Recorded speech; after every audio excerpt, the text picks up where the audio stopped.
Hi, gang. It's Kale. And Patrick. Coming up on today's episode, Gays Do the Sea with a review of Disney's live action The Little Mermaid. As always, we discuss the latest Disney news, and we close out the show with some quick D. All that and more on today's episode of Gays Do the D. To all who come to this happy place, welcome.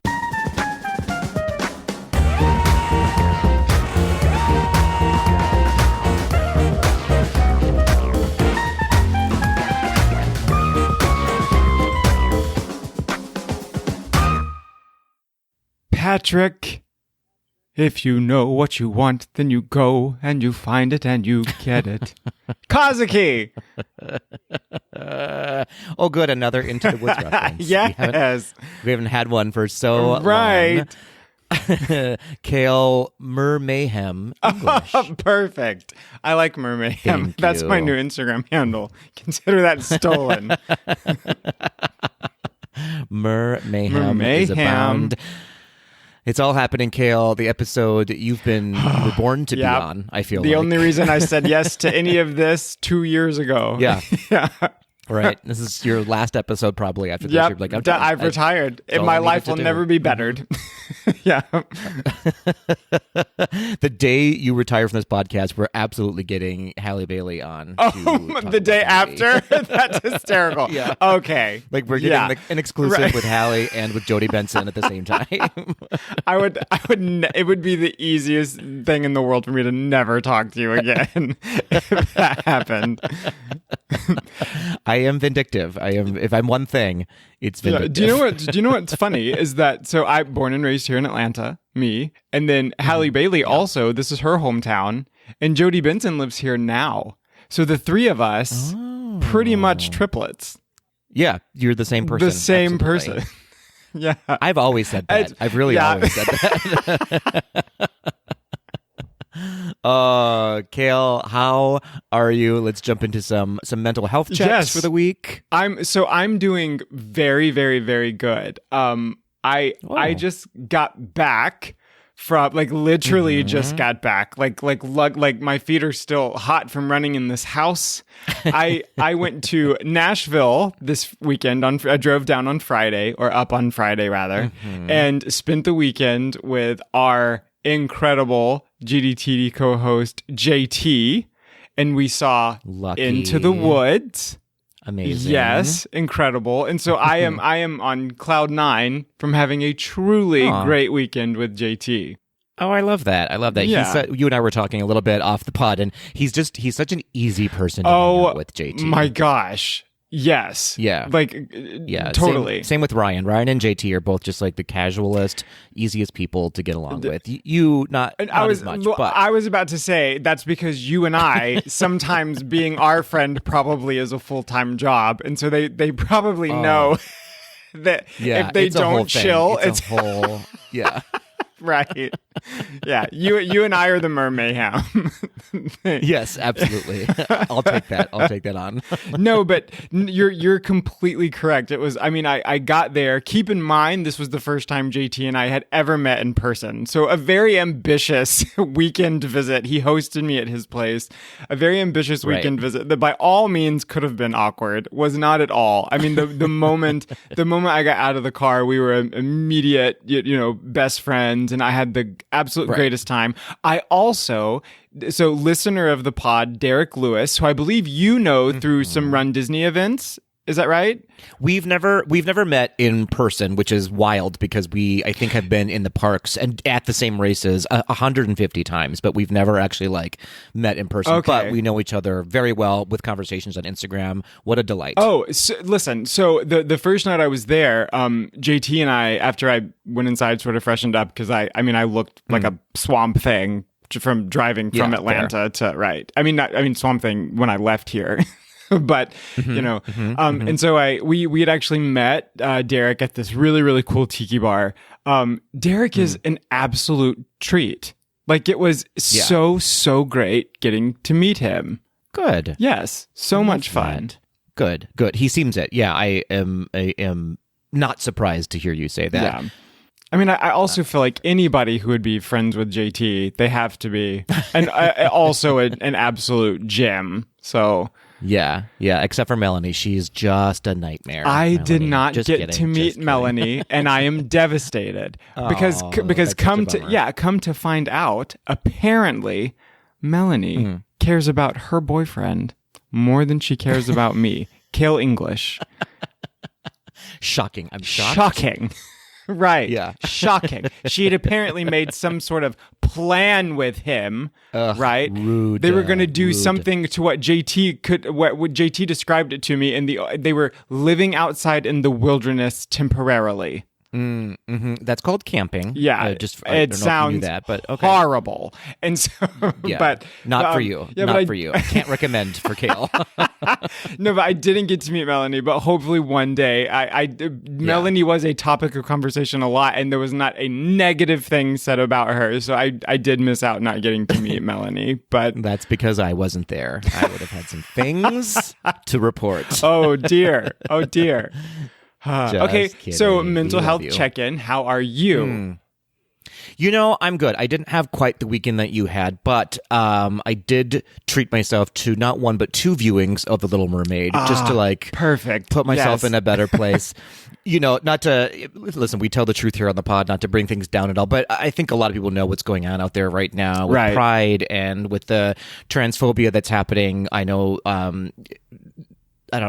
a large retailer here in the, Right. States Yes. is under fire right now for having too many inclusive products on their Pride line right now, and so we're forced to take some of them off of the shelves due to team member safety within their stores.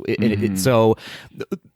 Long story short, the bullies are winning right now when Right. it comes to Pride merch in many stores across the country, and it's really hard to see. So It's devastating. It absolutely is. It's devastating. It really sort of shines a light on we're not there yet, and we have a long ways to go. And being an ally, again, no longer means that you can stay silent. Silent allyship is not a thing. You have to be vocal and out there. And Pride is not just a month, and it's not just a rainbow. It is actual lives at stake. So, again, just not to get us too down in the weeds. I know that we have a lot of fun things to discuss. It's important. It's important to note, right? And you know, It's important. It is Yeah. very much so. And And you're right.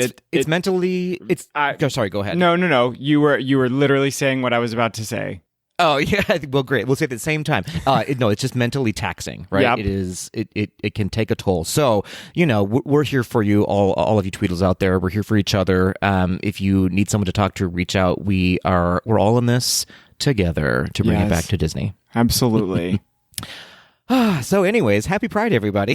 Yes. Happy Pride. Hoy. Yes. But get out there and celebrate. This is our moment. It's always our moment, but this is our actual moment that we can make ourselves loud and proud. That's right. And we're going to focus on positive things, good energy, treating each other with respect and love. And I hope that @Jonathan Sturch is taking notes. You do listen to the podcast. Kale, I once in a while. sure do.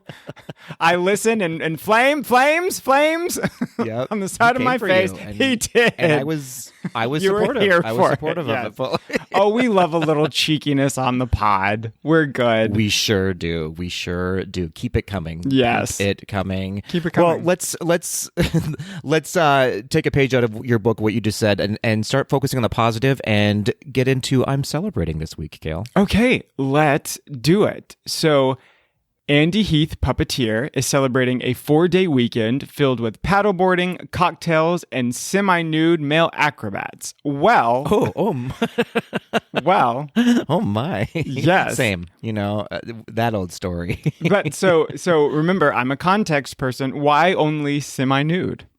Probably because it would not be a legal show if they were fully nude. I don't know. That's what I'm guessing. I'm guessing he's going to see a show, and that's what I'm inferring from that. Okay, Maybe well, a Las Vegas. But type show. I've seen hair, and nobody got Okay, arrested. Got you. Let's move on, Carol, Yes. to @Mrs. Mouse 61, celebrating my cast member son transferring to Kilimanjaro safaris at Animal Kingdom. Congrats, safari guide Daniel. Congrats, Daniel. That's amazing. Yes. Oh that's, my gosh. That's amazing. Please send us a picture. Yeah, absolutely. I'll be sure to Yes. look for you when we're there this week. You'll probably, I will have hopefully already seen you by the time you're listening to this episode. Yes. At AkioPixie319, the life of our 14-year-old pup Macy, who we lost this week, trying to smile through the tears. Well, I completely understand that.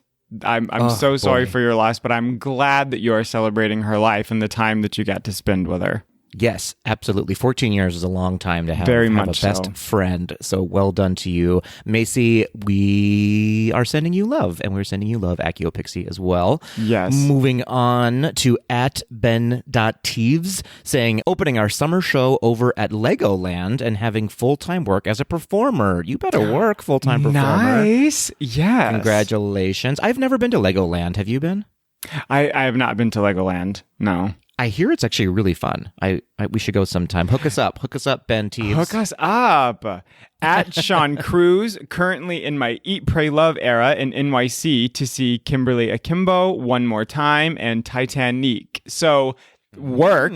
That's incredible. So Once Upon a One More Time, it looks like it's going to be one of the most amazing guilty pleasures on the planet. Also, every Instagram reel or little snippet that I've seen of Titanic, absolutely hysterical. So that I am. So I think you're in for a really fun time, Sean Cruz. I imagine my friend Bradley was also just there in New York seeing Titanic. So what did he say? Wonderful. I haven't talked to him yet, but I imagine he loved it. Everyone who is seeing it has had looks nothing but wonderful things. Hysterical. Absolutely 100%, hysterical. 100%. And last but not least, in I'm Celebrating Today, we have ADV Parker saying, finally submitting an application to start my MSc in biology this fall. Okay, smarty pants. Okay. Wow. Okay, books. Okay, glasses. Okay. Okay, something I'll never achieve. Right. No, I briefly That's went to amazing. nursing school and biology was way. So naturally, I dropped out. Biology's tough. I actually really like biology and science because it's just it's always the same. I like science because there's a way to get there, right? So, I know what I'm looking for. Absolutely. In biology and science. A lot of people in nursing school really struggled with human anatomy, and I did not at all. But then when I got to microbiology, because essentially what they tell you in biology is these are all the smallest particles, and then microbiology, they're like, nope, we cut those open and look at all this crap that fell out. And then it was like another language. It was really horrible. Oh, trust and believe, I went to one day of organic chemistry and said, not for me. Oh my gosh. No, organic chemistry, I can't even imagine. No, there was a Patrick-sized hole in the wall on my way out. I was like, we're done. So a keyhole. There was a keyhole. It was there a tiny place to put a key. mouse hole. Mm-hmm. Yeah, it was a doggy door that I just went through. I slipped through it. Mm-hmm. You just went through the crack between the actual wall and the door, turned sideways, slid right. Yep, absolutely. It was like in The Witches where they shrink down to mice, and that's right. That's what I did. Well, thank you everyone for sending in your celebrations. We love to celebrate along with you. Keep them coming. We also have some listener feedback, Kale. Not necessarily about an episode from our past, but something one of our Patreon members just wanted to share with us. Do you want to read that for us? Yes, absolutely I will. So Patreon member Warren, who I'm very sure I got to introduce a couple weeks back as our new Patreon. Hi, my name is Warren and I live in NYC. As many people know, recently the governors of Texas and Florida cruelly sent groups of refugees to NYC because they didn't want them in their states. I have a part-time job with a sound company on Broadway. On May 14th, I worked at the New Amsterdam Theater for the show Aladdin. At that performance, Disney invited a group of parents and children who were a part of those refugees to see the show for free. Since most were Spanish-speaking, we set up translation devices so they would understand the show. I can't tell you how beautiful it was seeing the children and adults smiling and laughing and singing at the show. After all these people have been through, Disney provided them with a few hours of escape to have some fun. This is what the magic of Disney is all about. I love that. I do too. I teared up immediately. Same. As soon as I it was like, hard to get man, through. I have to add this. I know. Yeah, I really appreciate you sharing that with us, Warren. We can often forget in the juggernaut that is Disney what actual beautiful small things that they do, and this was not something that was in the news. They weren't advertising this. Look how good we are. They just did it because they could, and they had the resources. So Good job, Disney, and I bet that was one of the best days you ever had, Warren. So I'm so glad that you got to experience that, and thank you for sharing it with us. Yes, thank you so much, Warren. Well, moving on, Kale, before we get to This Week in Disney History and then the news, we have some mermaids to give away. We sure do. Look at you. Have you been practicing? Did you take the car ride home? Listen. 3.5 hours, nothing but Obsessed. Yes. Obsessed with that. Fantastic. Good for you. Well done. Thank you so much. Thank you. It's a new me. Fair. As you all know, we announced it on our last episode, and we put it on our Instagram, and you all responded. We had so many people enter this contest for a brand new Little Mermaid Halle Bailey doll, basically is what I'm going to say, from Mattel. Yes. It's the brand new Little Mermaid doll. She's absolutely beautiful, and we have not one, but two to give away. One to our Instagram general public, and then one to a Patreon member. Just for them, you have so many more chances to win when you're a Patreon member. So it pays to play in our Patreon family. Kale, do you want to announce our Instagram winner or our Patreon winner? I want to announce the Patreon winner. Yeah, you do. Let's start with the Patreon winner. Okay. Then. Let's drum roll, please. All right. Drums, mermaid. Patreon winner is Jason W., who slipped into our DMs using the Patreon member secret word from the last episode. That's right. That's not why he won, or maybe it is why Jason won. It might have been. Listen, if you'd have known the secret word and you DM'd it to us, right. You might would have won. It's true. So we've been planting secret words in our secret word. Patreon only. Okay, there it is. That secret word in our Raw and Uncut episodes, and not for a reason to give away things, but this time around, I thought, listen, if someone did listen and sent us the secret word, I'm going to put them in a special drawing just for this Little for the secret word. And Jason was the winner. So congratulations, Jason. It does pay to listen to our episodes sometimes. Yes. This is the only example I can think of where it's great to listen to us. Yes. So, and if you listen to our Patreon, you join our Patreon, you get to play the game the stars play. Secret word. Dear, I can't. Okay, I can't with you. Maybe don't listen because it'll just be a full episode of Kale doing that. So you make the decision. So we also have an Instagram winner to announce. The winner of our Instagram Ariel doll, Little Mermaid doll, is Mama B Travels. Mama B Travels. Congratulations. Yes. Congratulations, Mama B Travels. I need to know, do you keep bees? Have we talked about this already? I need more information about why the B in your name. Why the B? Yes. That's a story for another day. So congratulations to both winners. We will be reaching out to you on Instagram and Patreon, actually, for Jason, to get your correct mailing address, and we will get those dolls in the mail to you ASAP. Congratulations. Love it. All right, Kale, it's your favorite time of the episode. Are you ready? I'm so ready. Great. It is time for This Week in Disney History. All right. So 25 years ago, Kale, on June 5th, 1998, Disney's 36th animated feature film premiered at the Hollywood Bowl. Now, this film was the first of 3 feature-length animated films to be produced primarily at what was then MGM Studios in Walt Disney World. Do you know what that movie was? Oh, my gosh. Give me the year one more time. 1998. 1998. Oh, boy. I sure don't. Wow. I have no idea. Get out of my podcast. Right. You would think that some of that intel from JT would have rubbed off this weekend, but it did not. Didn't work. People are shouting it from the rooftops right now. That movie was Mulan. Of course it was. What? Nothing.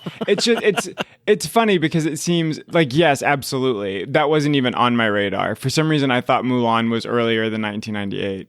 It does seem like it was a lot longer. Yeah. But it was not. I never would have guessed that, though, because it was off my radar. Do you want to venture a guess of the other 2 movies that were shot primarily on MGM Studios? When I say shot, I mean animated within MGM Studios.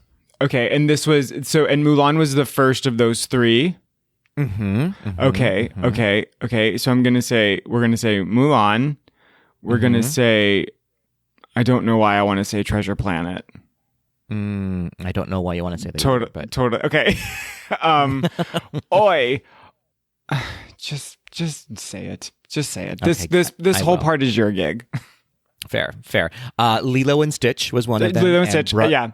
And Brother Bear was the Brother other one. Brother Bear, yeah. Yeah, see, you knew that. You absolutely knew that. I did. I knew. All right. That's right. All right, moving on. 64 years ago, Kale, on June 6th, 1959, one of the very first attractions requiring an e-ticket opened in Disneyland's Tomorrowland. The attraction was inspired by a recent live-action movie and included 8 large vessels, which were named, this is a weird one, Ethan Allen, Patrick Henry, George Washington, Triton, Skipjack, Skate, Seawolf, and Nautilus.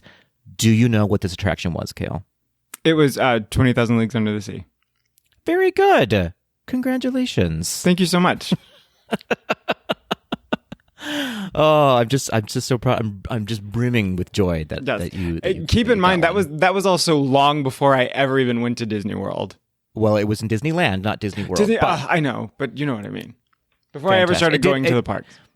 It did eventually go to Disney World, I believe, but it opened at Disneyland first. It was then later rethemed in 2007 as the Finding Nemo Submarine Voyage. Now, here's a fun random fact that Kale probably doesn't care about, but Nemo means nobody in Latin, so the title is actually Finding Nobody. But more fittingly, Nemo is a word within the word anemone, which is where clownfish live. So Nemo, anemone, clownfish, and Captain Nemo was the captain of the Nautilus in 20,000 Leagues Under the Sea. That's very interesting. So also a fun fact. Great. I don't really like the character of Marlin. I also knew a Marlin in real life. Also didn't like him. You knew an actual person named Marlin? Mm-hmm. I also didn't like him. Okay. Oh, well, fair enough. That is a fun fact. I appreciate ending with a negative comment about somebody. That's great. Thank you for that. And that was This Week in Disney History. Kale, are you ready to jump into the news? Yes! Great enthusiasm.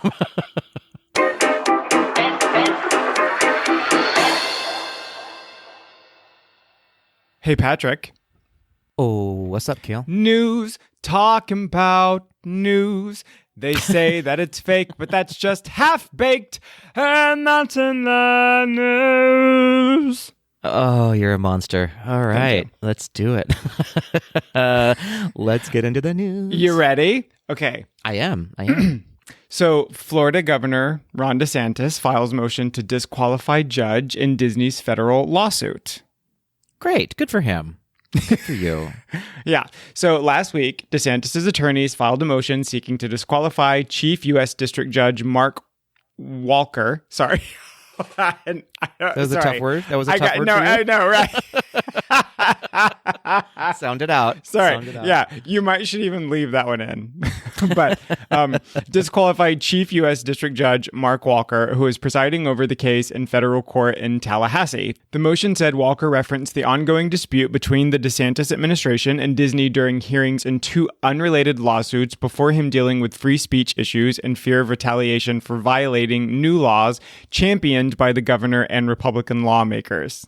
Disney then had to file a motion opposing this disqualification. In that filing, Disney states, judges are not prohibited from referring accurately to widely reported news events during oral arguments, nor must they disqualify themselves if cases related to those events happen to come before them months later. No word, as of this recording, on a ruling for the disqualification. It should be noted that Judge Walker was appointed by President Obama. Of course he was. And so This is the only reason that they're coming after him. It's 1,000% the only reason it's they're coming ridiculous. After him. Like they must live in plastic bags because they are so transparent. It's insane. So transparent. But let me tell you something. That statement that Disney gave regarding the potential disqualification, that's like, I feel like it's someone literally was like, we need a statement. And someone was like, I have a statement. I mean, that's literally what it's... Do you know what I mean? It's like, the statement literally is in what they're doing. So let's just say what they're doing. Like Yeah. it's absolutely perfect. So It's board wild. member Michael Sasso has resigned after less than 4 months on the board. No official reason given. Yeah, and that has nothing to do with like this story in general. I just No. wanted to add that in there of like, oh, also their board is falling apart. So great. It's just, Crumbling. Yes. oh, it's so ridiculous. It's just It so is. tiring. Like take a nap, just something. I don't know. Like what's going on? It's Yes. Very much so. I'm going to say something that I know is a tiny bit controversial. great. But I understand that there are several states in the U.S. right now that are really having a hard time when it comes to fighting the good fight with equality. I stand by the fact that I do not think that individuals, minorities in these states should be punished. I think that right now, places like Florida, places like Tennessee, they need open-minded minority people in them. It's not going to change any other way. I know that it's scary. I 100% understand that. It's the only way we're going to improve.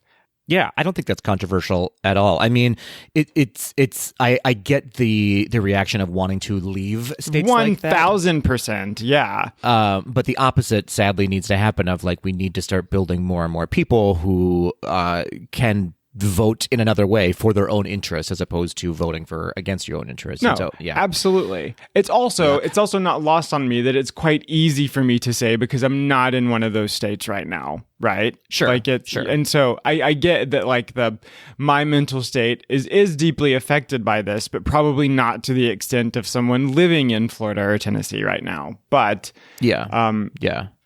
I think that we have to keep open-minded people everywhere. It has to happen.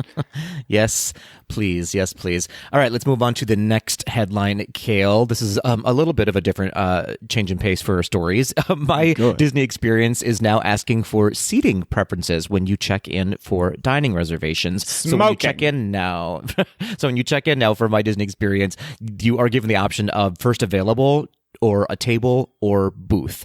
But this, however, does not guarantee the selection that you choose. It's just, if we can, we'll accommodate you. But it might also increase your wait time. So I don't know why would I want to do that then if it's going to increase my wait time? I agree. I think that when it comes to any type of Disney dining, just get me in and get me out. Yeah, fair. I'll sit on the floor. I would. I absolutely would. This is all sort of in a larger story of Josh D'Amaro. I don't know if anyone had read about this. Is really trying to make My Disney experience and the Genie Plus and all of the hullabaloo that comes with going on a Disney trip, especially to Florida right now, easier. And so I'm glad to see that they're experimenting with things like this. But there's so many other things to fix. Other than, agree. do you want a table or a booth? I don't need that. Like fix the app first before That's you what start I'm doing saying. stuff like this. Not only that, I think that, but table any type of dining reservation plan right now and just focus on Disney Genie because it's not what you thought it was going to be. Do you know what I mean? Yeah, But very much. oh well. Moving on to the next story, Galactic Star Yes. Cruiser is now officially sold out until its final voyage later in September. Bananas. I happen to know that they sold out. So when they first announced that it was closing down, they had to cycle through all the people who had reservations for dates past September, going into and like sort of try to rebook them in different earlier reservations. And then last Friday, I believe, they then opened it up to the general public to try to book whatever was remaining. And I believe it sold out the remaining options in like 2.5 hours or something. Wow.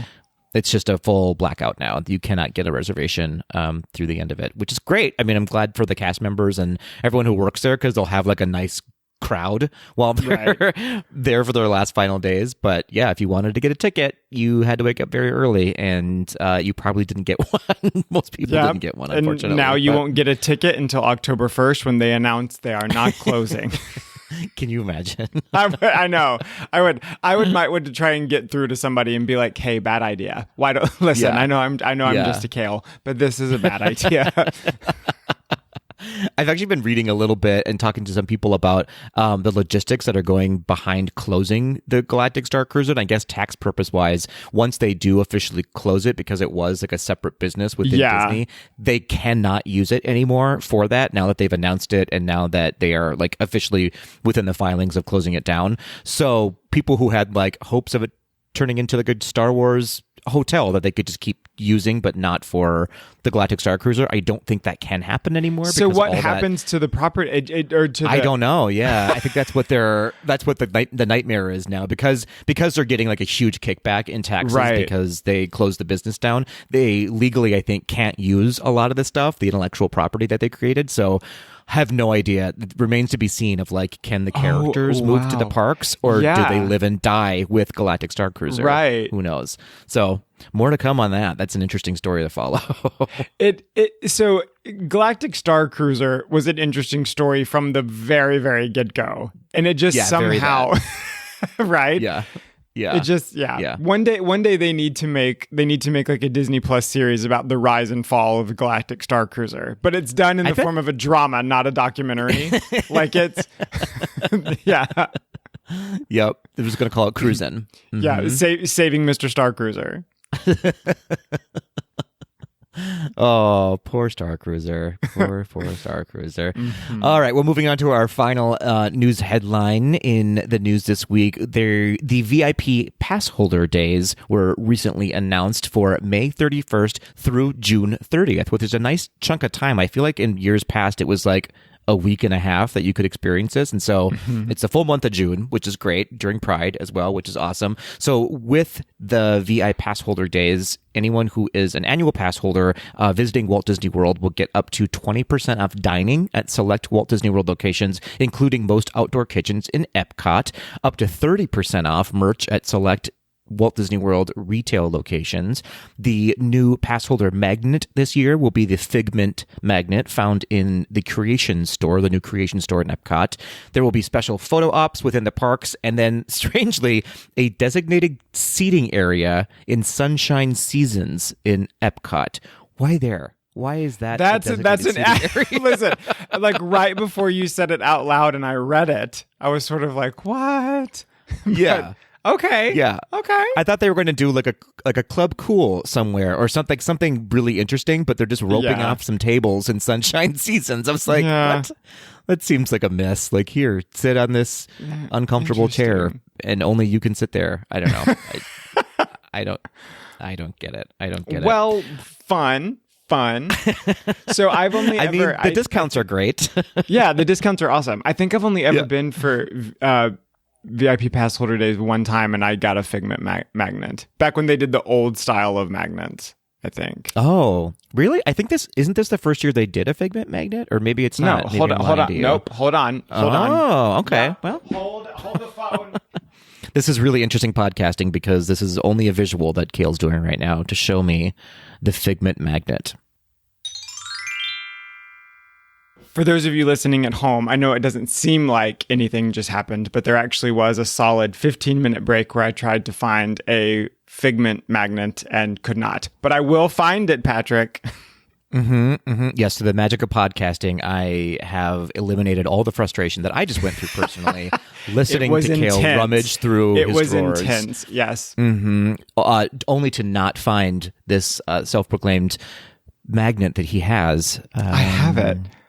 Okay. I have the magnet. Apparently we're not telling the truth in the news anymore. Okay. All righty.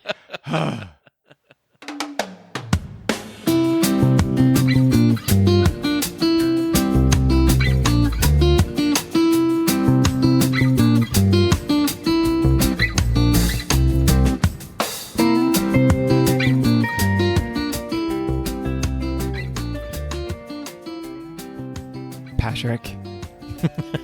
Yes, Kale. How blown away are you? Very, very much. I'm actually wildly excited to talk about this with you. Same. We both saw the movie. You saw it before I did. I saw it the next day. I've seen it again since then. And we talked briefly about it, but we were trying so hard to be like, we did. Save it for the pod. Save it for the pod. We were. I literally, so I saw it. I was fortunate enough to see it on Wednesday at this like sort of VIP premiere screening here in Atlanta. And Right. I got to see it with Mark at iMarcophone, one of the Steamboat Willies. He and I went together, and I was so excited for you to see it. And so the second you had seen it the next day, when you told me, I literally got a text message that just said "girl," and then I immediately called you, and it was this like, it was sort of like torment because I wanted to talk to you about everything, but I knew we needed to save it for this, and so it was Yeah. yes. And I purposefully didn't sort of reach out to you after you had seen it before I had seen it because I didn't want to get any impressions from you, like someone who I know will like tell me the truth and all that stuff. But I wanted like a fresh. I hadn't even listened to the soundtrack really up until I saved it to see the movie. That's right. I remember you saying that. Yeah. Right. I listened to Part of Your World when that dropped, but then I was like, you know what? That's the only treat I'm going to have between now and the opening of the movie. I'm going to listen to it all with fresh ears and fresh eyes, and I'm very glad that I did. So we're talking about The Little Mermaid, in case you haven't guessed. We're talking about The Little Mermaid. One of it is your favorite Disney movie, the 1989 version, right? Yes, absolutely. I would even argue Little Mermaid, the 1989 version is, well, I don't know. I say it was probably my favorite movie, but I might have a new one now. But Little Mermaid, yes, was super, super special. But this was a super special movie to you too, correct? I mean, 100%, absolutely. Let's give just a couple little quick facts, and then we can get into sort of our history with The Little Mermaid, because I think that's an interesting conversation to have. Yes, here for absolutely. this episode. Right, so the original, as many people know, the original Little Mermaid came out in 1989 as what most people consider to be like the movie that launched Disney into their Renaissance era. It had music by Howard Ashman and Alan Menken. It was written and directed by John Musker and Ron Clements, and it received 2 Oscars for Best Original Song, Under the Sea, and Best Original Score. And now, of course, fast forward many years later, I believe it was in 2016 is when they first announced that they were doing a live-action version of The Little Mermaid. The cast slowly trickled through. We learned that Jacob Tremblay was in it, Awkwafina was in it. There was a big announcement that Halle Bailey was going to be the new Little Mermaid, which was quickly followed by some controversy. I don't even think that we need to spend much time talking about that on the podcast. No, it dampens it. Yeah. Yes, absolutely. Anyone who thinks ill of Halle Bailey as a Little Mermaid isn't listening to this podcast, so we can just move on from there. No. And then, of course, it was put on hold for quite a few years because COVID hit.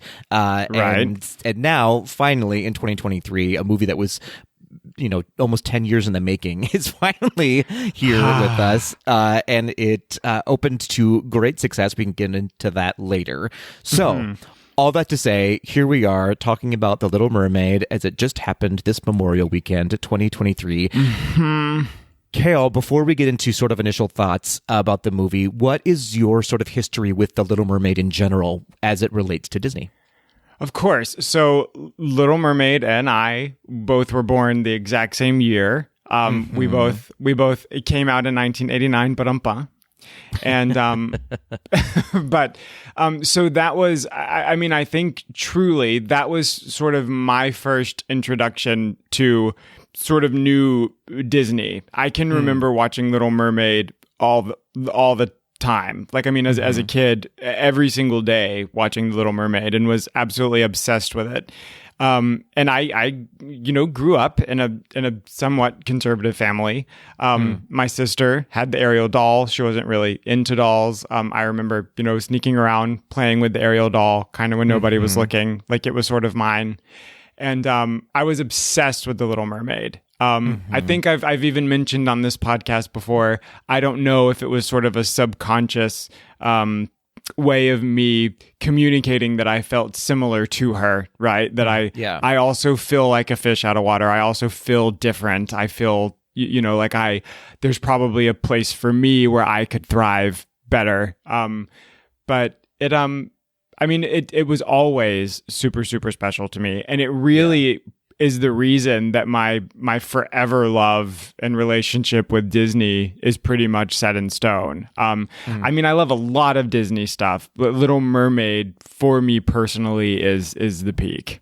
I totally understand that.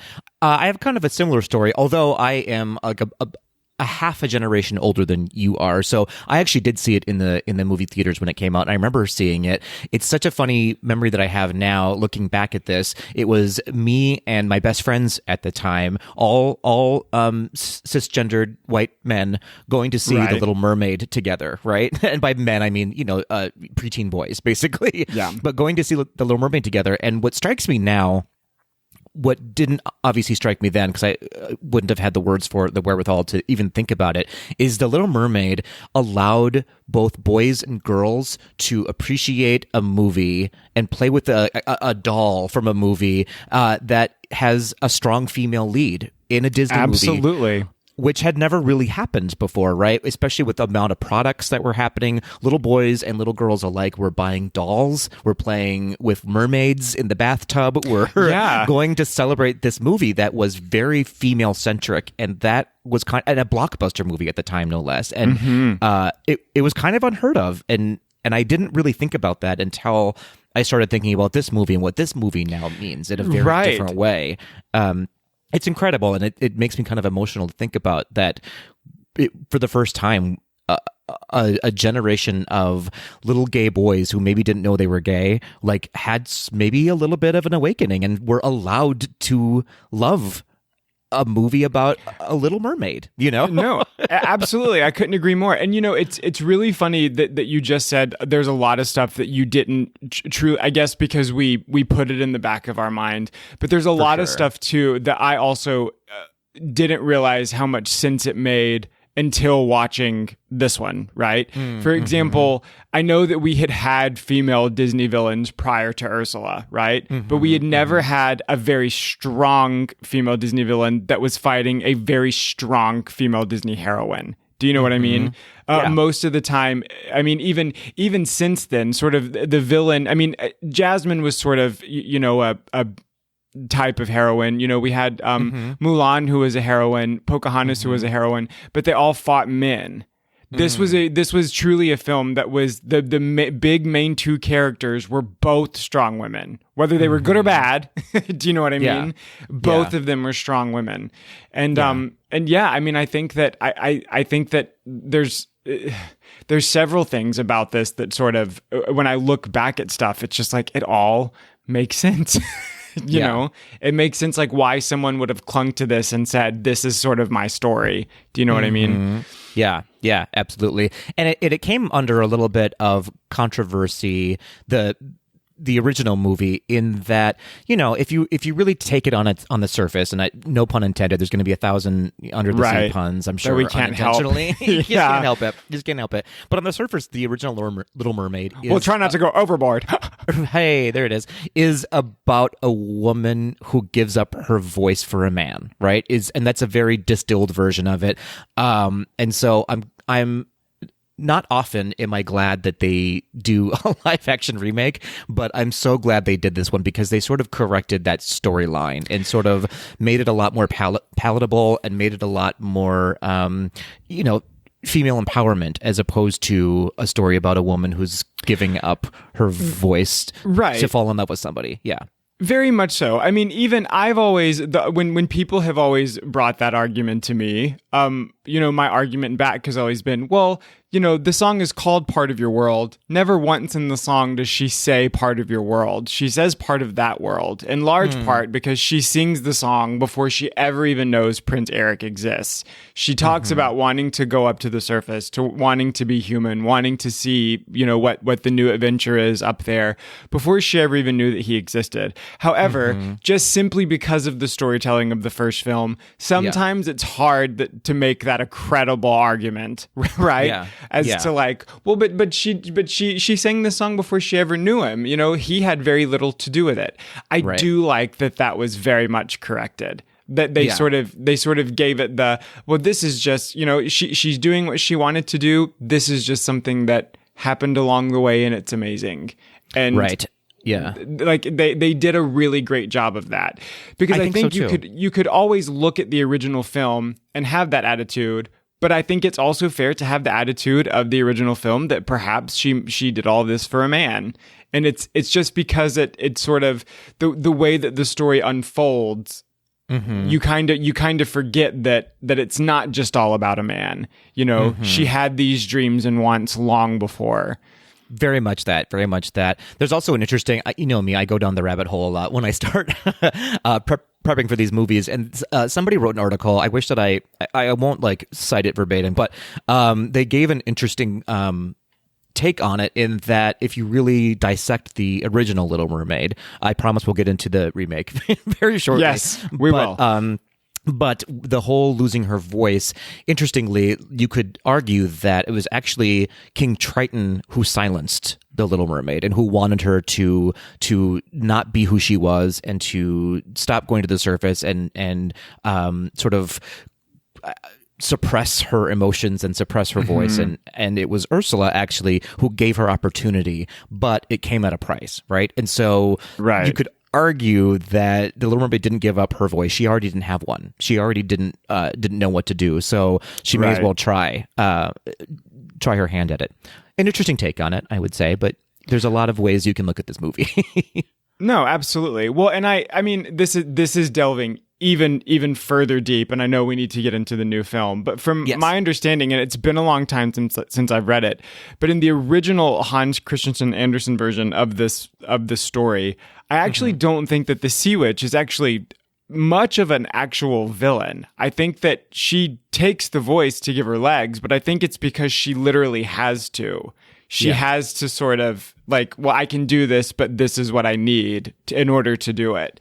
And so I don't think that it's an actual sort of like I'm getting one over on you type deal. And so, I think that's very, very fair. That King Triton really is the one that sort of silences her, which King Triton could tell me to be quiet any Okay. But okay. All right. Okay, so do you want to get into sort of the cast and crew first, or do you want to start talking about your initial thoughts and impressions on the movie? So let's do. Here's my thing. I think I know you and I well enough to know that when we get to talking about something, we're going off the rails. So why don't we do cast and crew right out the bat, and then. Okay. Love it. Perfect. Love it. So the production crew, obviously this was directed by Rob Marshall. He famously directed Chicago, Into the Woods, Pirates of the Caribbean, On Stranger Tides, Mary Poppins Returns. It was written by David McGee, who also wrote Mary Poppins Returns, Life of Pi, Finding Neverland, Mrs. Pettigrew Lives for a Day, music by Alan Menken, lyrics by Howard Ashman and Lin-Manuel Miranda. And then do you want to give us the cast? Sure, absolutely. So we have the incredible Halle Bailey as Ariel, who was on the who was on the TV show Grownish for 4 years, I believe. So, yeah. Incredible on that show, and she skipped one season so she could film this movie, and then she came back for the final season as well. Thank goodness. We have Jonah Hauer-King, who I didn't really know much as also Prince did Eric. not know. Yeah. I really did like him, though. I thought this was great Very casting much so. on Disney's part. I know that a lot of people wanted Harry Styles to do it. There was a couple of the names floated around. I'm so glad they didn't get a huge celebrity to play Prince Eric. It would have been too distracting, in my opinion. But Same. That's just me. We have the incredible Melissa McCarthy playing Ursula. We have Jessica Alexander playing Vanessa. Whole conversation for later. Whole conversation. We have Javier Bardem playing King Triton. We have Noma Dumezweni as Queen Selena, a new character for this film. We have Art Malik as Sir Grimsby, Daveed Diggs as the voice of Sebastian, Jacob Tremblay as the voice of Flounder, and Awkwafina as the voice of Scuttle. In my opinion, just initially, what an incredible cast of people who you would never necessarily think to put in a movie together. Ever. Yeah. I mean, no, absolutely. This was, there's not a thing I would change about this list, the entire list. Crew, cast, anything. This is absolute perfection. I love that. I know that I had said before that I had reservations about Melissa McCarthy as Ursula. Same. And I have to say, proven wrong. I was proven wrong. I thought that she was absolutely, I guess we're just going to sort of getting into thoughts and impressions too. That's perfect. As Ursula, she was absolutely, in my opinion, pitch perfect as the Sea Witch. She played such a wonderful dance between homage to the original Ursula that if you stray too far away, you're going to lose people, I think, and she knew that. Yeah. And then she brought her own flavor to it as well that was just perfect comedic timing, and just the little grunts that she does and the way she breathes sometimes holds her mouth, that sort of like talking out the side of her mouth, kind of like a 1940s gangster type thing. Like it was amazing. And I was thinking about this the other day about like why I was so apprehensive about her doing it, because I've always enjoyed her in everything that I've ever seen. And I think it's because I think truly we knew based off of that first trailer when they showed that very, very small snippet of Part of Your World where Hallie did that run. I was sold on Hallie. There was not a doubt in my mind that she was not going to absolutely crush this. And then also Ursula sort of being a very larger than life character. Even if we had not known or been pretty sure going into it that Hallie was going to absolutely own this role, right? I think that Melissa technically had the biggest shoes to fill. Do you know what I mean? Because Ursula was so big, so dramatic, so theatrical, so everything that I think that's why I was truly more nervous for Melissa than I ever was for Hallie. And she absolutely crushed it. It was perfection. I don't think that I would have put anybody else in that role other than her.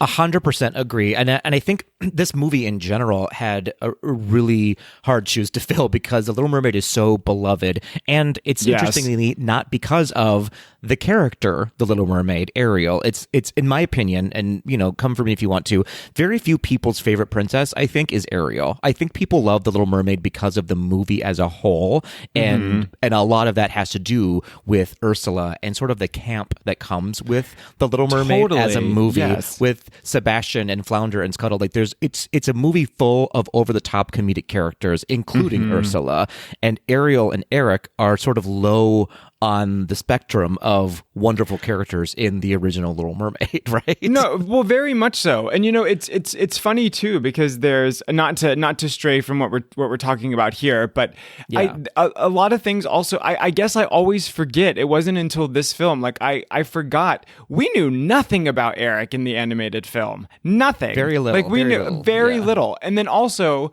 Ariel's character in the animated film is known to have the most beautiful singing voice. There's literally the opening song of the film is talking about our sister. She's the best singer. Listen to her. Oh, where is she? But then she gets one song. She sings one song in the original film, which is mind-blowing to me. Like I know that because I know every song word for word, but also how crazy.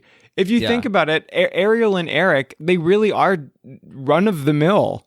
Do you know, in the animated version? Yeah, absolutely. Moving on, I know that you maybe had reservations before about Javier Bardem possibly as King Triton. Do you still have reservations about his performance, or are you on board? Not necessarily reservations. I think that he did. So no, you are correct. In the beginning, for whatever reason, I couldn't see him doing it. And then there was the part of me that wanted that sort of had the whole fantasy with King Triton, right? Okay. I'm not trying to take it there, but also wasn't crazy about the costume, right? Like the sort of armor but I think he did. I think he did a very good job. To me, it wasn't it was not the standout performance by far, right? It wasn't even. I wouldn't even say that he came through like an underdog. I think it worked. I think him and Hallie had great chemistry. I feel like this might be I'm trying not to give any details away or anything. I wish that maybe there were also other like characters that maybe he had more interaction with in the film. but I don't think that I think that he did a good job. I don't think it was a bad casting decision. It for me though, it wasn't like when he was done doing anything, I wasn't like work. Do you know what I mean? Like I do. And I think I know that you're trying to make this as spoiler free as possible. Yeah. But I think the jig is up on the Little Mermaid. Like not enough was so different that we. Okay, so when he died, the story. I'm just kidding. No, but this was definitely a retelling of the story of King Triton, I guess, with his character. Yes, very much in so. that they give you a little bit more information on Ariel's mom, and they allude to sort of a war potentially that has been happening. They do between between the surface and the sea, and so I actually appreciated his sort of emotional performance in this, in that like he was mourning still possibly the loss of his wife and didn't really know how to be a ruler anymore. It almost felt like he sort of had to find himself as well. Yeah, or that he had potentially failed his kingdom a little bit somehow, or sacrificed something too much, and so he was dealing with a lot in this movie. And I know that it's a movie that had to be less than 2 hours long, and so they couldn't get too much into it. I do wish we had more of that background, though. I wish that we had gotten just a teaspoon more, so I could understand where King Triton was coming from in not wanting Ariel to go to the surface, or anyone to go to the surface. Absolutely, I agree. I also think that there were times where he did do a very good job of because I think that they wanted you to be frustrated with him at times. They didn't want you to be mad. They didn't want you to say, you're a jerk. Why won't you let her do this? They wanted Right. you to see his frustration, but also get frustrated at the fact that like, no, but you're not seeing this. You don't understand. And I think he actually played that very, very well. He did. I agree. And that made more sense with the costume too, of like he was wearing armor. Okay, they're all kind of soldiers under the water right now. And so maybe they need it and they need to be protected somehow because there's something else happening that we don't as an audience fully realize yet what's going on. I have said it before that King Triton needs visible nipples, and I will double down. Fair enough. All right, moving on. Let's talk about the trio, right, of Daveed Diggs, Jacob Tremblay, and Awkwafina playing Sebastian Flounder and Scuttle. What were your thoughts? How did this work for you? It was a tricky thing to do, I have to say. No, absolutely. I won't lie. I'm a fan of Awkwafina. Like, I think she's funny in almost everything that I've seen her in. This one kind of came as a shock to me when they announced it years ago. I don't know why. It just sort of seemed like, I guess it was just a time period where, like, if they were doing a film, Awkwafina was doing something with it. Sure. Do you know what I mean? Yeah, like, there was a time period where, like, her name was, and it was sort of like, come on, this too. But Jacob Tremblay, I've been a fan of his since Room. Room is the only movie in the world that's made me act like ugly cry, like had to pause and like move out of the room. But and then Daveed Diggs, huge fan. He crushed this. I think that there was a comedic timing to Sebastian that I don't think we even knew we were missing. It was sort of this. I mean, there was almost like a sort of, like, I think part of the comedy with Sebastian in the 1989 film was that he was sort of wound very tight, but no matter how hard he tried, stuff was gonna happen to him, right?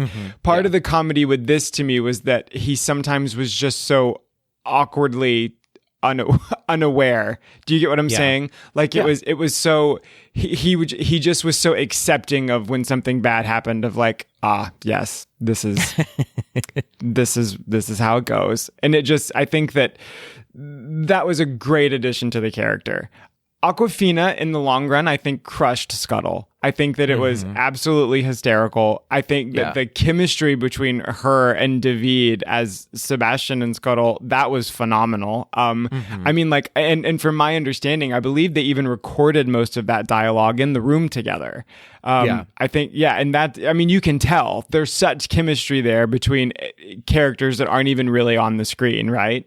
Right. I do have to say, as far as Flounder goes, I kind of think they could have done a little bit more with Flounder in the film. I wasn't disappointed with Flounder in the film. To me, he seemed to have a much more standout part in the original. And in this one, there were times I sort of would forget he was there. And that's not a bad thing by a long shot. I think that Jacob did a great job. And I also understand that, you know, I guess the relationship between Flounder and Ariel in this one is supposed to be, you know, maybe it's supposed to be a tiny bit different. You know, they portrayed her in this one from my understanding a little bit older. You know, in the original she was 16, and Flounder, you sort of got the vibe that he was maybe like a child fish, right? Yeah. And in this one he's a child fish, and she's sort of you know, a little bit older than 16. And so I think that it almost made it seem like she was sort of someone he looked up to. As opposed to this friend that they wake up every day and they go on these adventures, right? Right. Yeah, it was almost like babysitter and kid. Very much so, yes. Best friends. Yeah.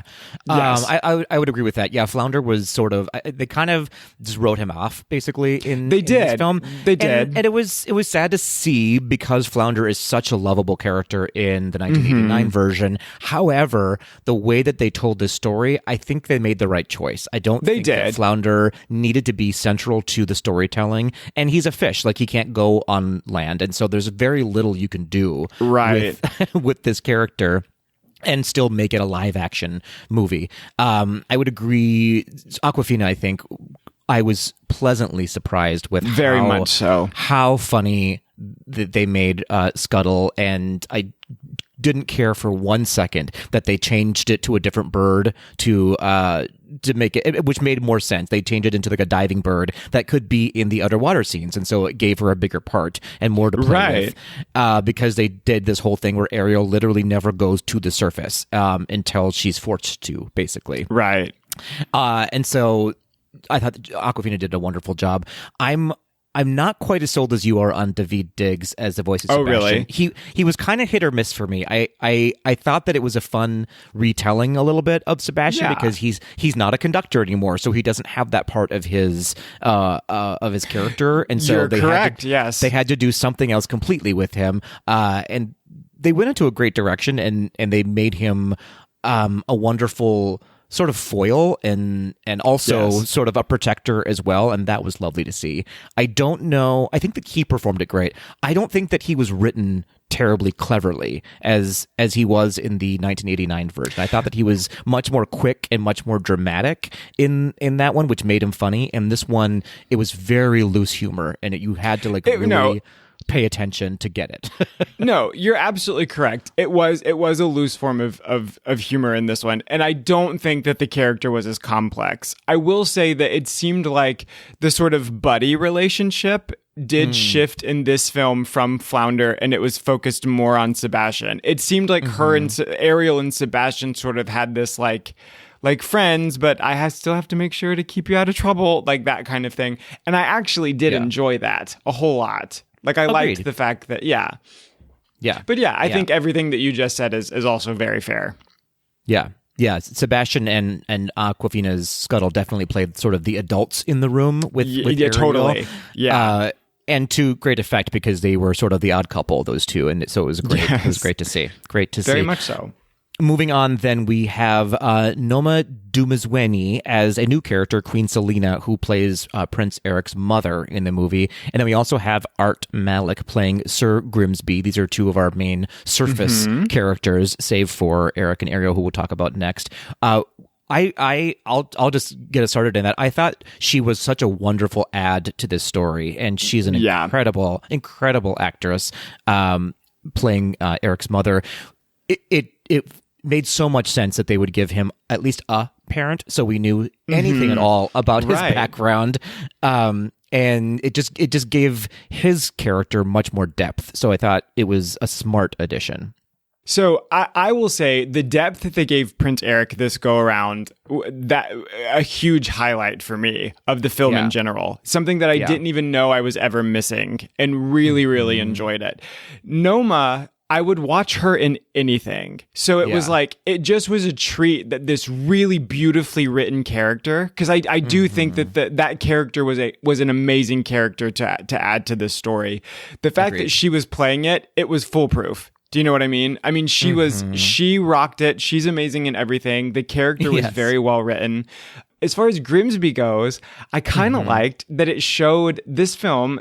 it really showed that Grimsby had some free will of his own. There are some things that he does in this film that he didn't do in the previous one, so I won't spoil them. But there are several times where you sort of see Grimsby take matters into his own hands, and I think that was awesome.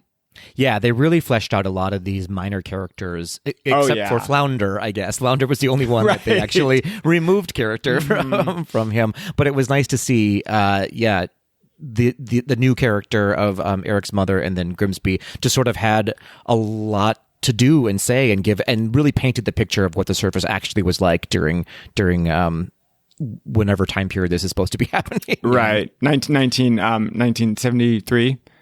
Sure, I'll go with that. Yeah. Why not? Okay, so then rounding out, of course, I wanted to save them for last because we have a lot to talk about here. Is Halle Bailey as Ariel and then Jonah Hauer-King as Eric. I mean, I don't know. How do you even start? I really don't. I really don't know. I can tell you.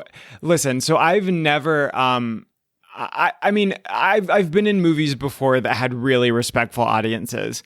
I've never been in a movie where for an entire scene you could hear a pin drop, and I can tell you from the moment she enters the grotto and the song is coming, the most silent that I've ever heard, and the emotion that you feel because you're looking at her. I mean, the voice itself, right? Even if she wasn't doing anything on the screen, her voice in itself is just absolutely phenomenal. The way she performs as Ariel, her mannerisms, her smile, even when she, at half the movie, she doesn't have a voice, her face, her facial expressions, what she does with her hands. Halle Bailey was 1000% put on this earth to play this part. Yeah, she was, I mean, incredible, everything you just said. And I think especially, like, we just have to talk about her performance because it was such a mature performance for the character of Ariel in all the right ways. I couldn't agree more. She played it with such grace and integrity and intelligence, and she just gave Ariel what we didn't know we needed out of this character, I guess. It elevated it 100%, and this has nothing to do with like Jodie Benson's performance. Like, you have to like just take that movie and put a pin in it for a little bit, and like take this movie as a brand new experience. And I can't imagine anyone else having played it with such grace and like I said, just such care for the character and for what she needed to do, and she did it 100% and then some. There was never a moment for me when I was like, I don't know if that was the choice I would have made. No. Acting-wise, I mean, she was perfect. Everything she did. She was absolute perfection. And so like you said, as far as Jonah goes, I was not super familiar with him. From my understanding, he's a big Masterpiece Classic type actor, right? He has a lot of credits there. Am I wrong in thinking that? No, I believe you're right. Yep. But I was also pleasantly surprised by him. It was, I mean, he played a Prince Eric that in my opinion was very, very grounded. There was a lot of depth to him. I know we really haven't started talking. We haven't gotten into the conversation yet necessarily about music, the music of the film in general. But I think he performed his song with a ton of what you could tell work and backstory that he was feeling and sort of putting out there. And I mean, his entire character story in this film was incredible. I loved the chemistry he had with Halle. It was just out of this world. Even the chemistry that he had with Queen Selena, with Noma, also amazing, right? Yeah. I mean, he did a phenomenal job, and for me to go into it really not knowing, having never heard him sing, having never really seen him act. Wow. Yeah, he was great. I think what I loved about this version of Prince Eric is that they didn't overly masculinize him. Is that even a word? They did not. You're correct. He wasn't a hyper masculine character. He wasn't, like this he was, yes, a sailor, but he wasn't a sailor because he was trying to go fishing or go hunting or treasure hunting. He wanted to explore the world, right? In the same way that Ariel wanted to do the same things, explore a different world. And they softened him in just the right ways, in that he was a man of the people. He really was he cared for people. His first instinct when he discovers Ariel on the land and she doesn't have a family is, you can stay here for as long as you want. You know what I mean? Like, he was a caring ruler, and you don't see that a lot. This is a new way, finally, thank goodness that we're getting here, to tell stories of men's stories, and that you don't have to be this brute sailor to be a sailor. You can be a gentle person to be a sailor. You're exactly right. And I was sort of trying to hold back because I really don't want to give away or spoil too much. But it's just only since you mentioned it, the fact that they're like their bonding experience, the first interaction that they had, sort of as two characters, where, I mean, aside from, she saves him, she sings to him, but the first like sort of interaction that they have once she's on land, it's sort of a bonding moment as a friendship. He likes to collect stuff. She's super excited about that because she likes to collect stuff, right? And she's super interested in the things that he has to collect. And at one point, she shows him how something works, which, remember, all the human stuff, she didn't always know how it worked, right? Yeah. And so it's sort of, I mean, to me, like that sort of dynamic, it made them so on par. And you're right. It wasn't this like, oh, silly girl is always hoarding stuff. It was, he also had a collection. Like, it was amazing. Yeah, telling a love story through them connecting as humans, not as being sexually attracted to each other, was wonderful to see and handled so well in this film. They just did a great job. I guess now is as good a time as any to like shift into the music, because it is such a big part of this movie. The one thing so I really actually liked, like, if we're just sticking with Prince Eric right now. So he got a new song written by Lin-Manuel Miranda, the lyrics anyways. Yes. Here's my opinion on the new music in this movie overall. It was fine. I don't know that I necessarily needed it. Save for, I did like his song, and I liked her new song when she was discovering new things. Yes. I can't remember what the title of the song was, but for the first time. For the first time, yeah, it's great. And she handled it so well in bringing a new song to a movie. That's a tricky thing to do with a movie about songs you already know. I don't know if he handled it quite as well as she did, singing wise, in that I feel like he started at a 10 and then couldn't go anywhere else from there. Do you know what I mean? I will completely agree with you. Here's also what I will say, though. If I heard her sing and then had to also sing a song on the exact same soundtrack, I probably would drop out of the project. I would be like, look, I'm sorry, I'm not what you guys thought I was. This was a lot of fun. I'm just going to take this costume, but you hire somebody else. But no, I think that his performance of the song, it was good. I liked the song. I liked what it did for his character. I won't lie. Was he the male version of her? Not by a long shot. Right? No. And quite frankly, if I'm being completely honest, they weren't going to find one. Right. Yeah. Fair. And so I will agree with you too. If something happened and I had this is not shade, I'm being completely serious. If I was listening to the soundtrack and somehow missed a little bit of that song, probably wouldn't skip back and listen to it again, right? However, I agree. If someone calls me during part of your world, during Hallie's part of your world, I'm pausing it. Do you know what I mean?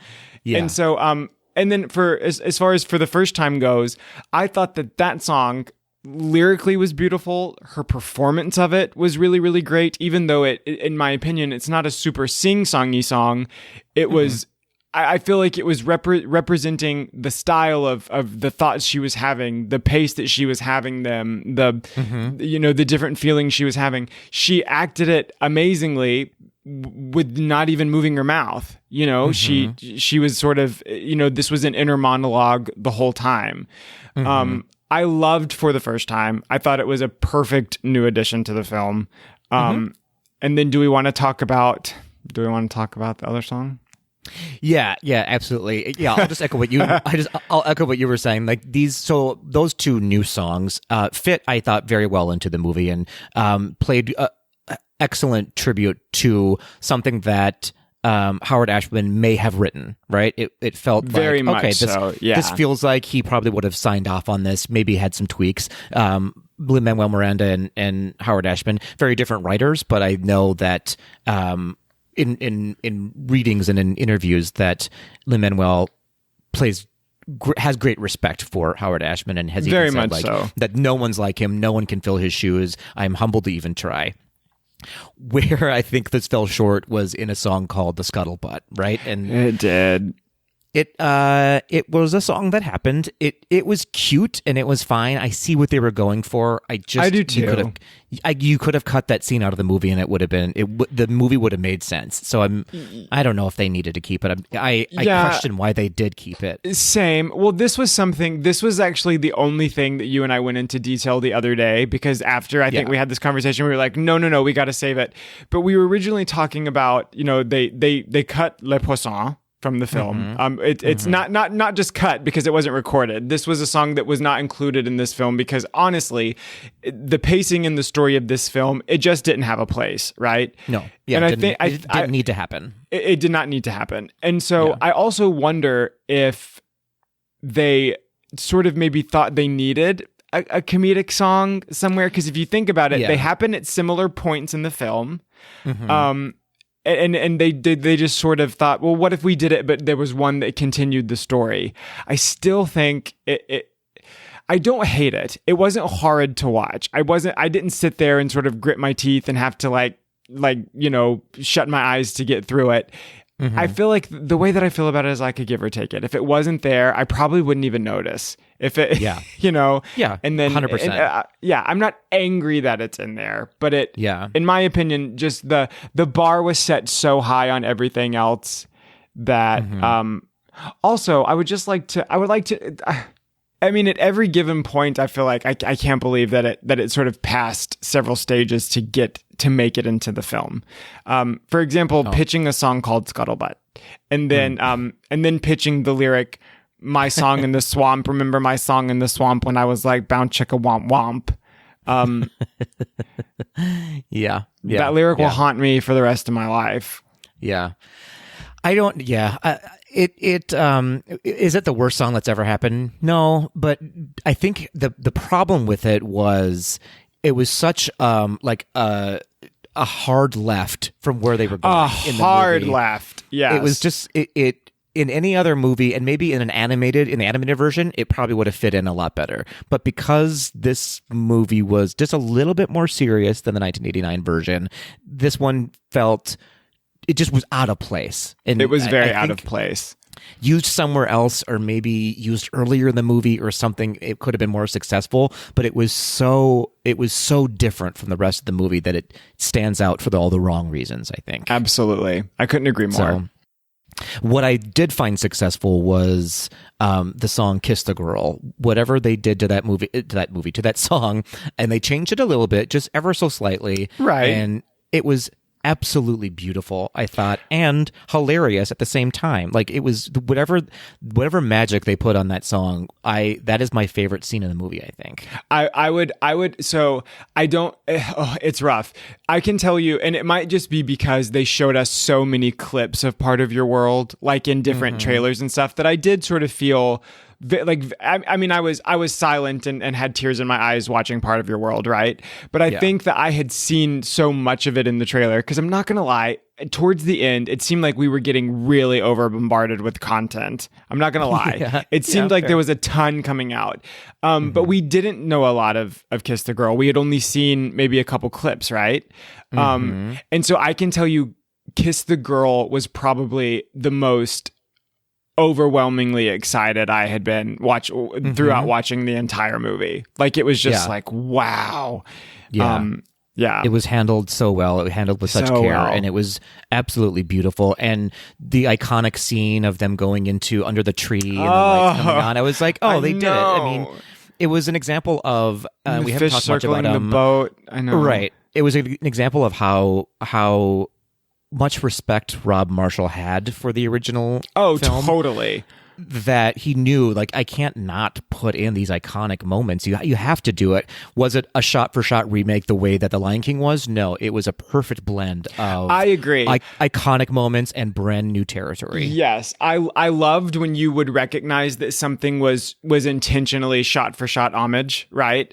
But I also loved the fact that, you know, we did have these new moments that were still iconic, you know? Yeah. But like, I mean, I don't want to give anything away, but her pulling away from him in the kiss, do you know, like it, like, I mean, stuff like that. It was just, it was amazing. Not to, I know that I could talk all day about Kiss the Girl, but do we want to move on to Under the Sea?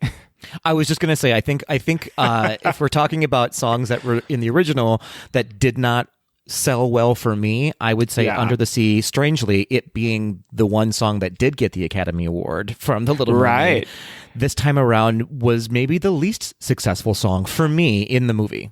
No, I will agree with you 100%. I will actually even say about probably close to halfway through the song, I started to actually get really scared because it seemed like it seemed like there was not much happening, and I knew something had to happen because I had seen these fish dancing and like in the preview, you know, the trailers.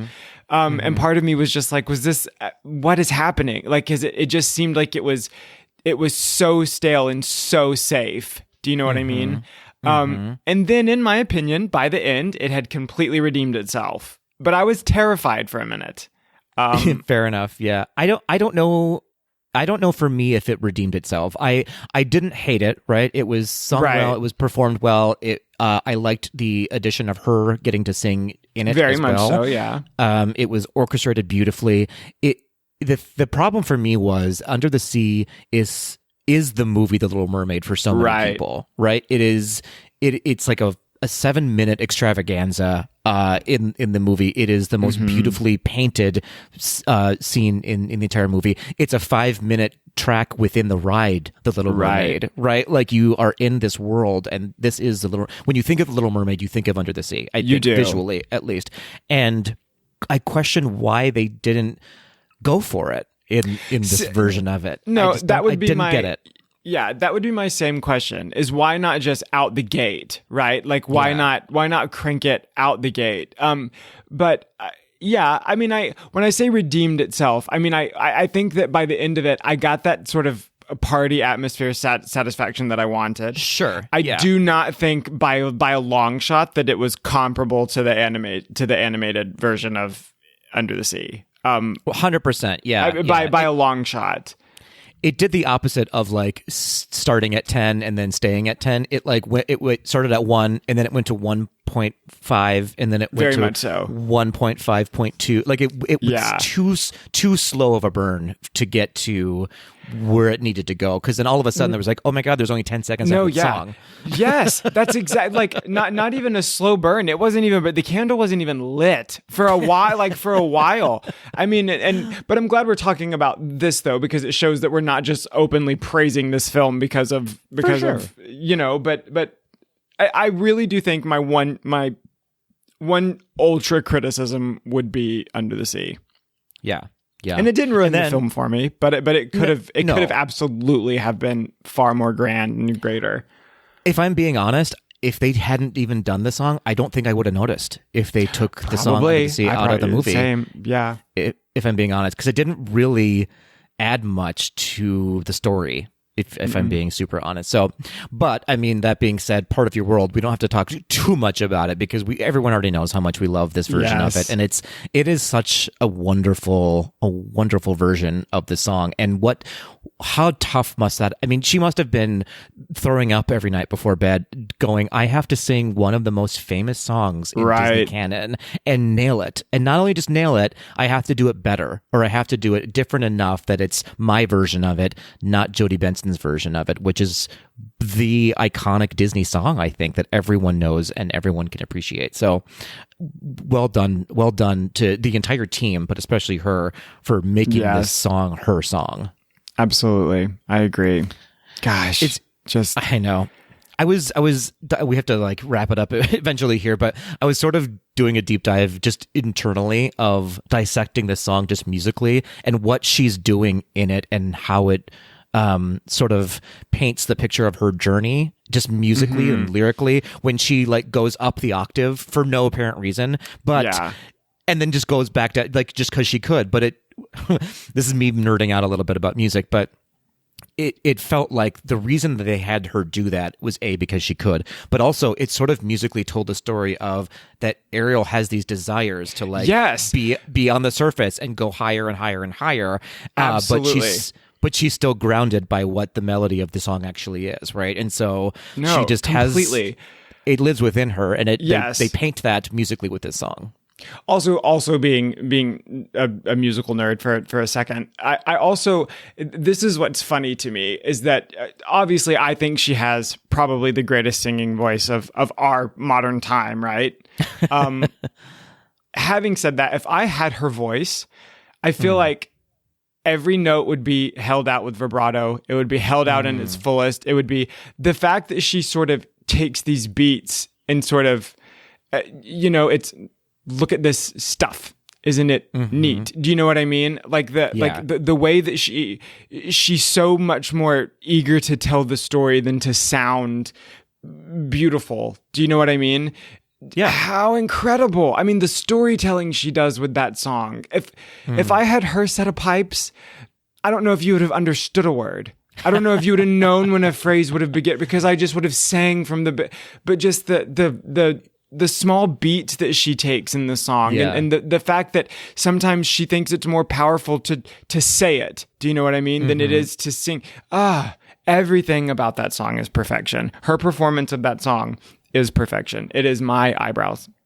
Well, and that's the thing though. She is performing that song. Like she can sing that song, and you know that she can do so much more with it if she wanted to, but it wouldn't have made sense. Like she is a young woman living under the sea, and she's emotional, and she has these desires that she doesn't quite understand and that no one else has around her.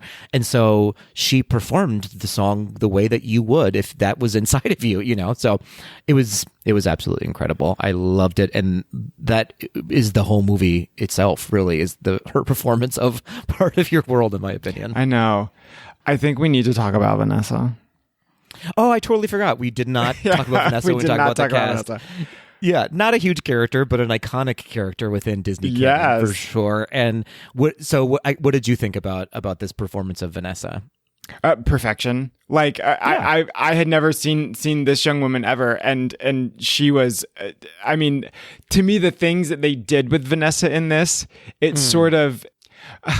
There's so much stuff I want to say that I don't want to spoil, but I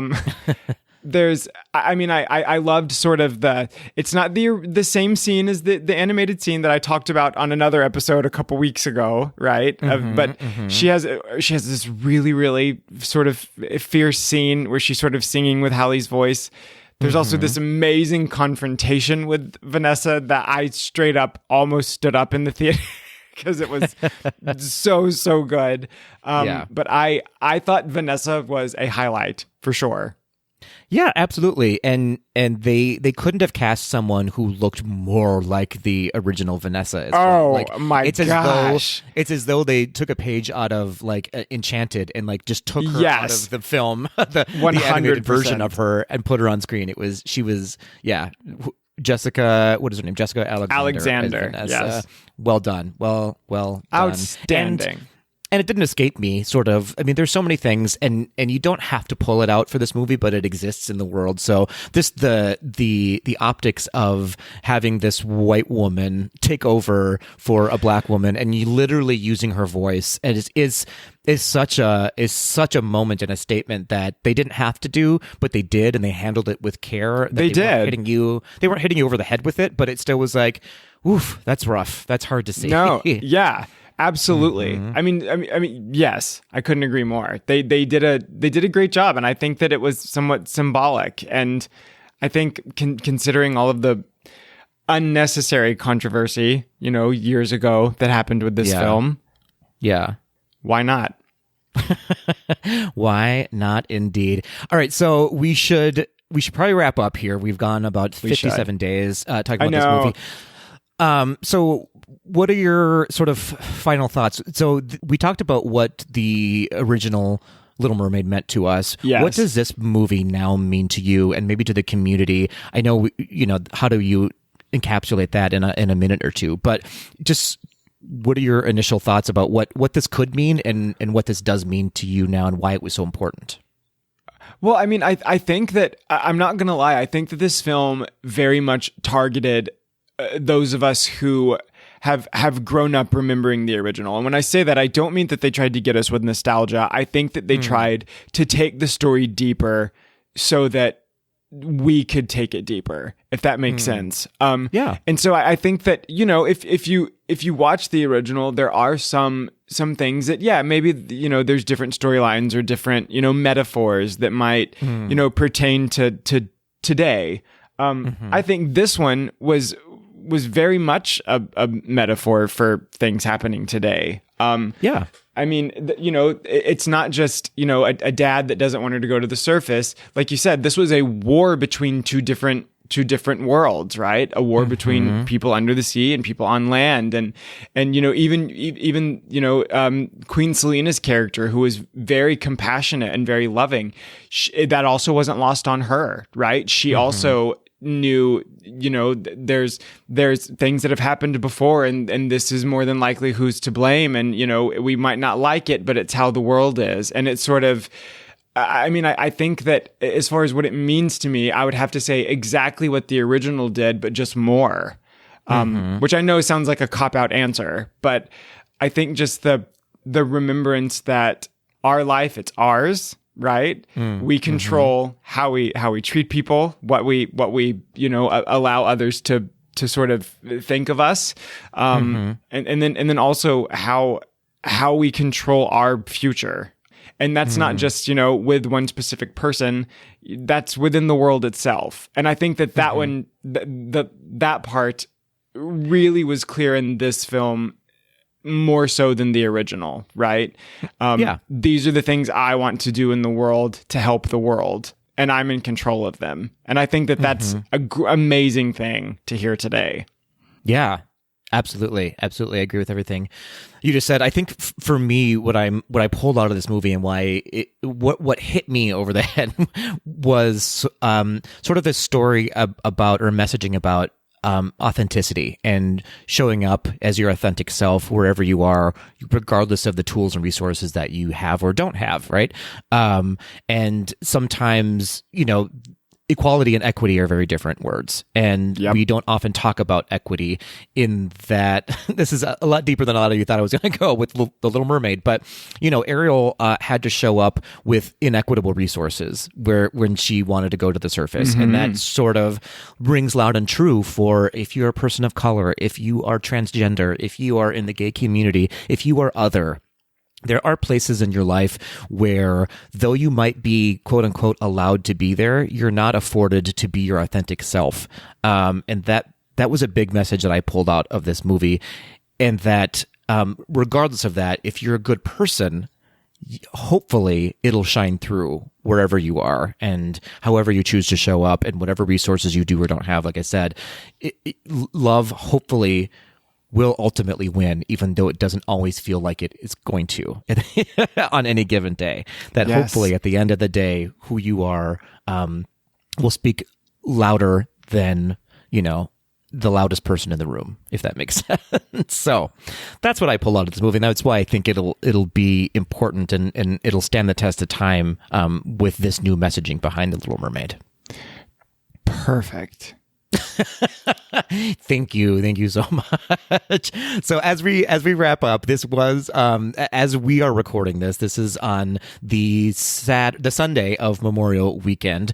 Interestingly, I just looked online, and The Little Mermaid is on track to be the fifth highest grossing movie of all time during Memorial Day weekend, which is historically an enormous weekend for movies. Now, get this list of the movies that it is behind. So The Little Mermaid is in good company with Top Gun Maverick, Pirates of the Caribbean at World's End, Indiana Jones and the Kingdom of the Crystal Skull, and X-Men Last Stand. Now take a moment and think about who's in those movies. Who are the lead characters in those movies? You're exactly right. White men with power. And now we have The Little Mermaid, a woman of color, dominating the box offices right now. Yep. What a historic moment in history, and how glad are we to be alive to have seen it. I know. Everything about this film, it makes me so happy. It's such a it's something to celebrate in a time where we're looking for things to celebrate. Oh, yeah. This moment, don't let it be lost on you that this wouldn't have happened in 1989, right? No, it would not wouldn't have. And so here we are today. We have so much to be thankful for. We have a lot to get through, but take a moment and celebrate that today. Final ratings, as we want to do now on the podcast. So as a movie overall, Kale, what would you give this 1 through 5? As a movie overall, I would give it a 5. Amazing. High score. I like it. I think I would too. I don't know. There's just a couple of misses that was it a perfect movie for me? Not a perfect movie, but was it an amazing movie that I needed to see? Absolutely it was. So I would give it a 4.5 to 5, I think. Yeah. Inclusivity scale. I think I would also have to give it a 5. A 7. A 10 out of inclusivity. I loved the fact that the movie was so diverse and you never really even felt the need to question it. Do you know what I mean? I do. Yeah, it felt amazing. That was probably, I would actually say, aside from Part of Your World standing alone, the diversity of this film really is what made it so unbelievably beautiful. Yeah, it's amazing to see. I am hopeful that this is the direction that everyone is going to be going in when it comes time to tell these stories, and hopefully new stories to come as well. And then rounding out on a queer scale from 1 to 5, how does this stack up for you? Well, I would say as far as it paying homage to our culture, I would say it obviously, yes. I'm only going to maybe give this a 4. Okay. Only because I think for it to have been such a diverse movie, I would have liked to have seen maybe 2 male mermaids embrace at the end of the film. Just sort of as they watch Ariel in the boat, and I think that specifically considering, I think that they know how our community loves this film and this story. It might would have been a little bit nice, but yeah, I agree with you. I think it's tough. Does this movie require like overtly queer characters? I mean, I guess you could make an argument that every movie requires some sort of a queer character. But I don't know that I needed there to be like 2 fishermen holding hands. Like I wouldn't have cared about that. Same. I will say Melissa McCarthy's performance alone gives it a 4. Oh, absolutely. You know what I mean? Out of those 5 stars, I would say Jonah Howard King's, they showed a lot of his butt in this movie. I feel like every time you turned around, he was like backing into a scene or something. I was like, what's going on right now? So I'll give a half a point for that. So I would give it a 4.5 out of 5 for the queer scale. Also, the thirst trap mermaid at the very end of the movie. Oh, okay. The thirst trap merman. Work. See, but so why not have him, hold hands with his boyfriend? Or sure. Come on. You could have added one more merman. He was put in there for us. I believe that. He was put in there for us. 100%. 100%. Right. I love that. Well, Tweedles out there, we would love to know what your thoughts were on The Little Mermaid, the brand new Little Mermaid. Please send us your thoughts, your comments, your questions to info@gaysdothed.com. That's our email address where you can send us an email or a voice memo, or you can reach out to us on the social media platforms at GDTD Podcast. I got so lost in that thirst trap romance. You also asked me as if I was going to know. Like, of course you wouldn't. Of course Right. you wouldn't. You know what we didn't talk about was like the Epcot of sisters that were in the movie. Like that was every country at Epcot was represented in the sisters of Ariel. Yeah, they sure were. It was kind of outstanding. It was amazing. Did you have a favorite sister? I mean, Tamika obviously Tamika was the most beautiful one. Absolutely. Come on. Yeah. Listen, Yeah. I was telling Mark when we left, right? If I was born, what was the one that has the pink hair and the blue that was almost like she was completely covered in blue and it was almost like a baseball tee, like her scales went all the way down her arms. And I was like, if I was born and then looked around and saw Ariel and Tamika and like I would literally just be like, are you kidding me right now? Yeah. Like she was the drag queen pheromone under the sea. she basically. absolutely was, yes. But like covered literally from like neck to wrist to like it was I was like, how they did her so wrong. They did.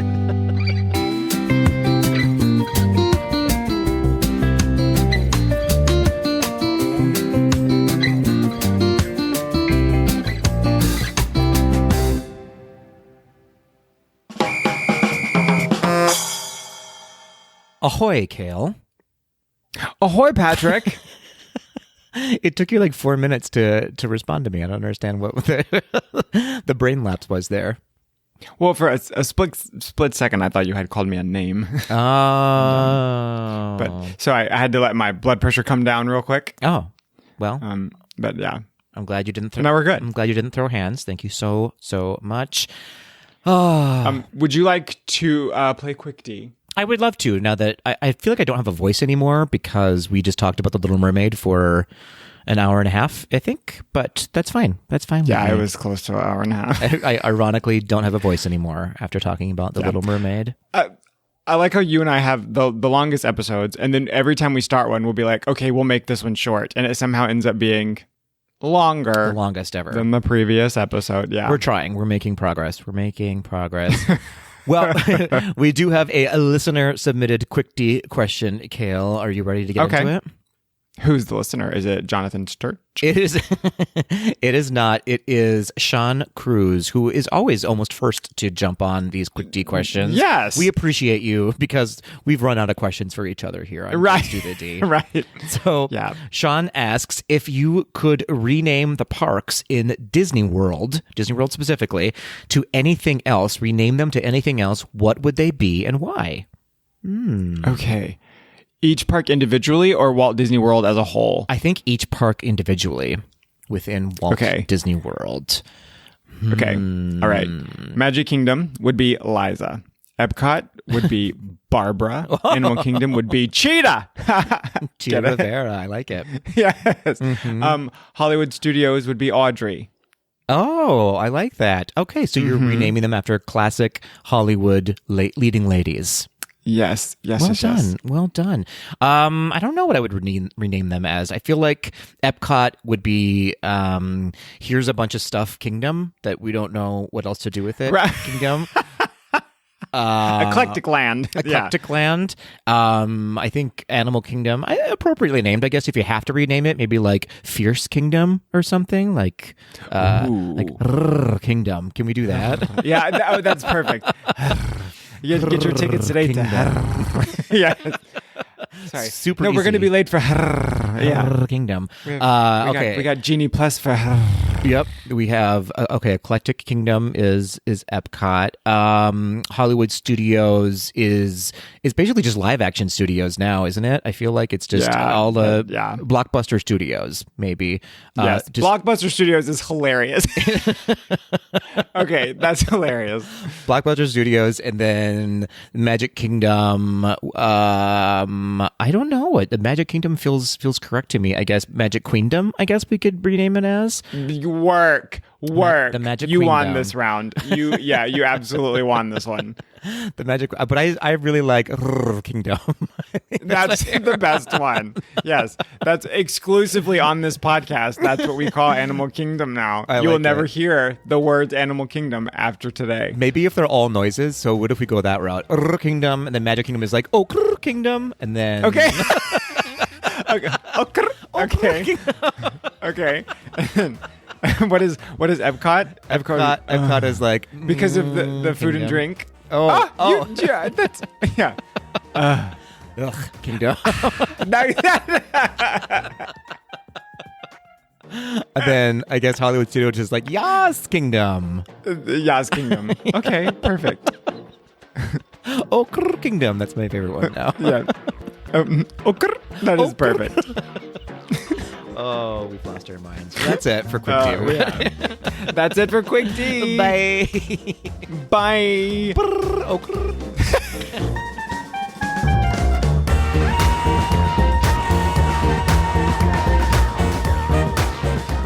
That will do it for this episode of Gays Do the D. Thanks for listening. To become a patron of the podcast, visit our website at gaysdothed.com/donate.